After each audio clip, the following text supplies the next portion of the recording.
जो फॉर्च्यूनर में बदमाशों को बिठाकर चलता, जिसके गुर्गे ऑटोमेटिक से लैस होती, वो तमंचे के साथ कैसे पकड़ाया?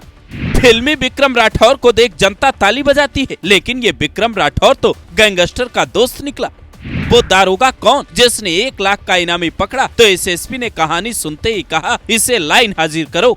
साल 2012 में साउथ की एक हिंदी डब फिल्म आई थी, नाम था राउडी राठौर। अक्षय कुमार ने पुलिस ऑफिसर का किरदार निभाया था और गरीबों की मदद की थी। लेकिन साल 2026 में उत्तराखंड से एक खबर सामने आई है, जिसमें दारोगा साहब का नाम है विक्रम राठौर, जो 1 लाख के इनामी गैंगस्टर योगेश भदौड़ा को पकड़कर प्रमोशन का ख्वाब देख रहे होते हैं। लेकिन इसी दौरान उनसे एक बड़ी गलती हो जाती है। उनकी टीम दावा करती है ऑपरेशन प्रहार के तहत उधम सिंह नगर जिले के ITI थाना क्षेत्र से एक आरोपी को गिरफ्तार किया गया है, जो खंडहर में पिलखन के पेड़ के नीचे से पकड़ा गया। उसके पास से एक जंग लगा .315 बोर का देसी तमंचा और 3 कारतूस बरामद हुआ। इसका नाम योगेश भदौड़ा है, जिसे सुनते ही यूपी पुलिस के कान खड़े हो गए। यूपी STF के तेज तर्रार जवान जो इसे ढूंढने में लगे थे दंग रह गए कि आखिर जिसे हमारी टीम लंबे वक्त से ढूंढ रही थी, उसे एक दारोगा ने इतनी आसानी से कैसे पकड़ लिया। ये एक ऐसा गैंगस्टर है जिसके खिलाफ 5 जिलों में करीब 46 मुकदमे दर्ज है। मेरठ के भदौड़ा गांव का रहने वाला योगेश मलिक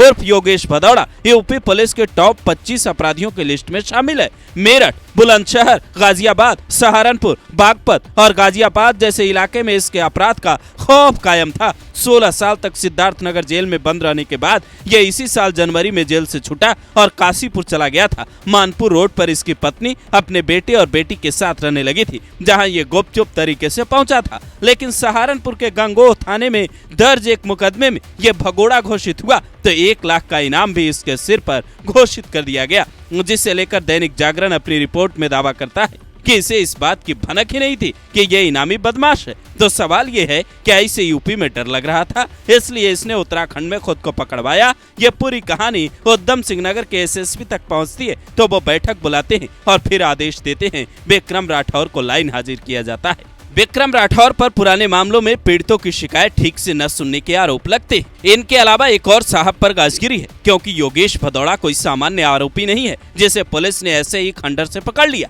बल्कि ये पुलिस से आंख मिचौली खेलने वाला बदमाश है। इसने साल 1995 में अपराध की दुनिया में कदम तब रखा जब पड़ोसियों से इसके परिवार का नाली को लेकर विवाद हुआ और इसमें उसकी मां को मार दिया गया। उसके बाद एक भाई भी इस दुनिया में नहीं रहा। नतीजा बदला लेने के लिए इसने पहले महेश प्रधान को निशाना बनाया, फिर एक के बाद एक कई वारदात को ये अंजाम देता है। कहते हैं 1 साल में इसने गांव के भीतर 7 ऐसे कांड को अंजाम दिया कि पुलिस ने न सिर्फ इसे पकड़कर जेल भेजा, बल्कि इसके गैंग को नाम दिया D15। इसने कुख्यात गैंगस्टर उधम सिंह पर गाजियाबाद जिला अदालत परिसर में जो करवाया वो किसी से छिपा नहीं था। ये इतना शातिर है कि पहचान छिपाने के लिए नकली दाढ़ी मोछ, चश्मा, टोपी इस्तेमाल कर सामने से निकल जाता और भनक तक नहीं लगती। ऐसे में इतने बड़े अपराधी का ऐसे पकड़ा जाना दारोगा जी पर सवाल खड़े कर गया, जिनका बैकग्राउंड और कनेक्शन दोनों खंगाला जा सकता है। ये भी पता किया जा सकता है कि क्या योगेश भदौड़ा से इनका कोई कनेक्शन है।